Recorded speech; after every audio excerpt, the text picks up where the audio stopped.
Welcome back to the Ronald Reagan Library and Museum, site of the second GOP presidential debate. 7 contenders on stage, one big, one missing.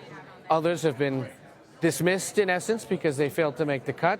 One of those who had one of the more notable nights was former South Carolina governor and the UN ambassador, Nikki Haley. We're joined now by one of her senior advisors, Kirsten Kukowski. Good to see you again. Yeah, thanks for You were having me. reminding me that 8 years ago, this is a sense of how Republican politics works. 8 years ago, you would have been here with Scott Walker. Yeah. And it's a crazy. reminder that these things are long and can change on a dime. Long and short at the same time, right? I mean, who would have thought that 8 years ago that this would have been the last debate for Scott Walker? Everyone, he was, soaring #1 at the front of, middle of the stage, and this was his last debate. So things can change, on a dime. And how do we think the governor did tonight?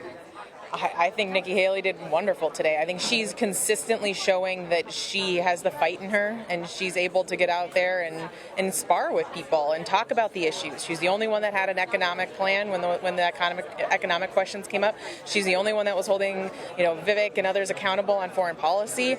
She took Ron DeSantis to task on energy and drilling and fracking, and I think she did wonderful tonight. Again, second debate. There's a line that's going to get repeated a lot where she said something like, every time I hear you, I get dumber, or I get stupider, or I feel stupider. Thing is, some pointed out, there's an awfully nice blurb on the back of one of Vivek Ramaswamy's books, written by Nikki Haley, saying he's a voice we need to hear from and, essential to the conversation. Suddenly things have changed now that they're running against each other for president? Well, I think you saw this in the last debate and this debate. I think that his foreign policy gets under her skin, and rightfully so. I think that this is, I think he wants to make this a divide in the party, and the reality is, he does not understand that giving China a win is giving Russia a win and vice versa. And so I think she's comfortable using her foreign policy experience to make sure that he's being held accountable for his position, his positions. Going out there and talking about TikTok and that he's going to end it when he is being president, but he's out there using it now and not understanding what the foreign policy implications of that are right now. I think voters need to know. So is he an interesting part of the conversation? Yes. Does he need to be held accountable on foreign policy? Absolutely. And you can tell she's able to do that. Where is she headed next?